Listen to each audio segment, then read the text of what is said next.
Thumbnail लेके समझ तो गए होंगे आज क्या पढ़ने वाले हैं, प्रेपोजिशंस। क्या प्रेपोजिशन कोई आसान टॉपिक है? नहीं, लोगों का मानना ये है the preposition is the most difficult topic in English.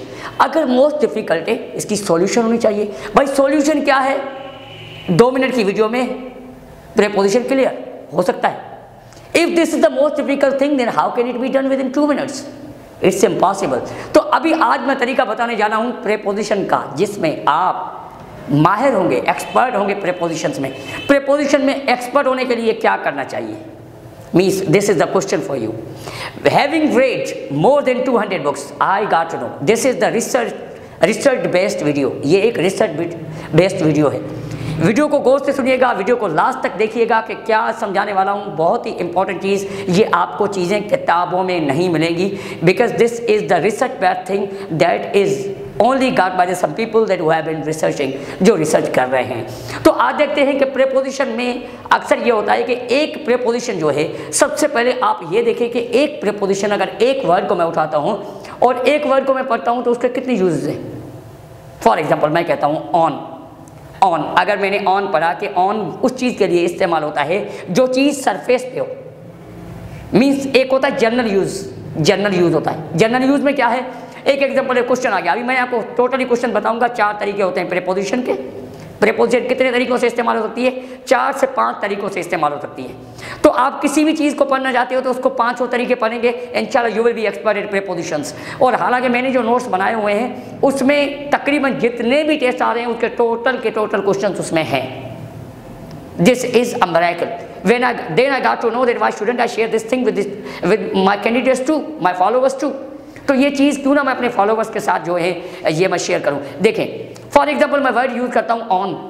सबसे पहले मैं ये देखूंगा ऑन के ज़रिए में सबसे पहले जनरल यूज़ पढ़ेंगे ऑन के। ऑन जनरल यूजेस क्या हैं ऑन के, कि ऑन किस चीज़ पे इस्तेमाल होता है, कहाँ पे इस्तेमाल होता है, इसके क्या यूजेस हैं। सबसे पहले ऑन कोई चीज़ सरफेस पे और सरफेस के लिए क्या इस्तेमाल करते हैं। For example the ring is on my finger.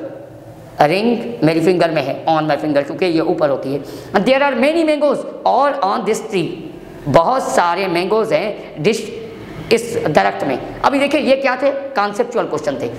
एक सबसे पहला जो क्वेश्चन बनते हैं वो कॉन्सेप्चुअल बनते हैं। सबसे पहले कोई भी वर्ड लेके उसके कॉन्सेप्ट पढ़े। अभी कॉन्सेप्ट पढ़े कहाँ से? मैं पढ़ाऊँगा, ठीक है? Clear, 100% clear, 100% clear. More than 200 books too. और आगे चलते हैं। और उसके बाद क्या आता है?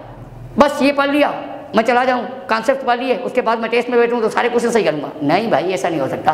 This is not a cut. कोई भी शॉर्टकट नहीं होता सक्सेस का। सक्सेस के लिए शॉर्टकट नहीं होता, सक्सेस के लिए मेहनत होती है, मेहनत होती है, रिसर्च होती है, दिन रात की मेहनत होती है। तो अभी हम देखते हैं, सबसे पहले ये हमने कॉन्सेप्ट पढ़ा कि कॉन्सेप्ट पढ़ने के बाद क्या पढ़ना है। उसके बाद आता है the verbs we take on. कौन से वर्ब्स हैं जिनके साथ फिक्स्ड प्रीपोजिशन ऑन लगती है? वहाँ पे आपके कॉन्सेप्ट किसी काम के नहीं है।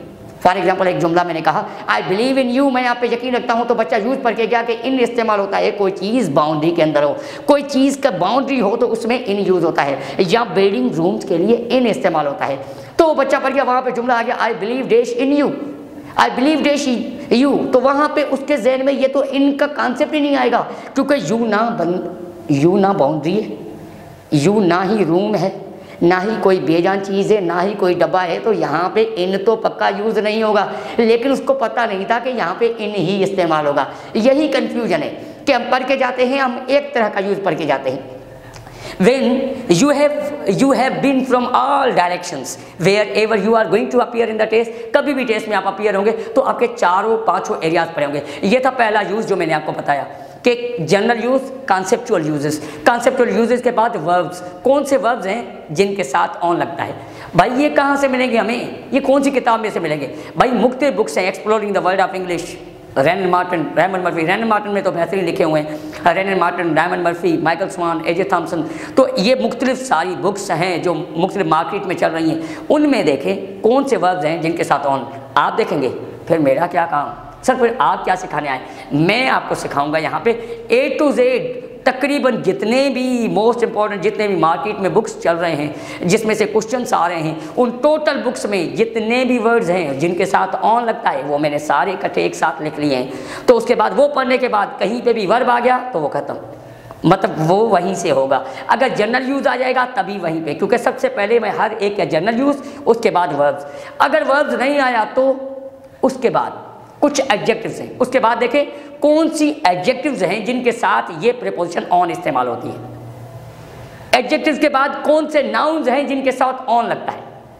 उसके बाद आपके आते हैं फ्रेजल प्रीपोजिशन। फ्रेजल प्रीपोजिशन जो ऑन से स्टार्ट होते हैं। तो हमने देखा कि 5 तरीके होते हैं प्रीपोजिशन को क्लियर करने के। 5 तरीके होते हैं प्रीपोजिशन को। अगर आपने फॉर एग्जांपल पढ़ के गए कौन से एडजेक्टिव्स हैं जिनके साथ ऑन लगता है, तो वहाँ पे आ गया नाउन, आप फंस गए, कहना यार ये तो मैंने पढ़ा ही नहीं था। उसके बाद आपने पढ़ा वर्ब और नाउन, वहाँ पे आ गया जनरल यूज़, आप फंस गए, ये तो किताब में लिखा ही नहीं हुआ था। अभी आप पढ़ गए जनरल यूज वर्ब्स और एडजेक्टिव, तो वहाँ पे आ गई phrasal preposition, you are gonna be tangled there, तो बस जाएंगे आप। तो अभी क्या तरीक़ेकार है जिससे हमें 100% नॉट 100%, 110% हमारी चीज़ें क्लियर हों। 110% चीज़ें कहाँ होगी? इस चैनल पे। इस चैनल पे 110% चीज़ें क्लियर होंगी आपकी। 110% चीज़ें कैसे क्लियर होगी? क्योंकि मैंने सारे लेक्चर्स बनाए हुए हैं। सबसे पहले एक प्रीपोजिशन का जनरल यूज़ सिखाऊंगा, जनरल यूज़ के बाद कौन से वर्ब्स है जिनके साथ ऑन लगता है, कौन से नाउन्स है जिनके साथ ऑन लगता है, कौन से एडजेक्टिव्स है जिनके साथ ऑन लगता है, और कौन से फ्रेजल वर्ब्स हैं या फ्रेजल प्रीपोजिशंस हैं जिनके साथ ऑन लगता है। तो ये सारी चीज़ें इस चैनल पे सीखेंगे, वीडियोस में बनाता जाऊंगा इंशाल्लाह। अगर आप हमारे चैनल पे नए हैं, वो सारी वीडियोस आप भी देखना चाहते हैं और आप भी एक्सपर्ट होना चाहते हैं प्रीपोजिशन में, तो जल्दी से चैनल को सब्सक्राइब करें। और हाँ, वीडियो को लाइक ज़रूर कीजिएगा और मुझे कमेंट में ज़रूर बताइएगा कि क्या ऐसी वीडियोस आप चाहते हो, क्या मैं आगे ऐसी वीडियोस बनाता रहूं। Thank you so much for watching it.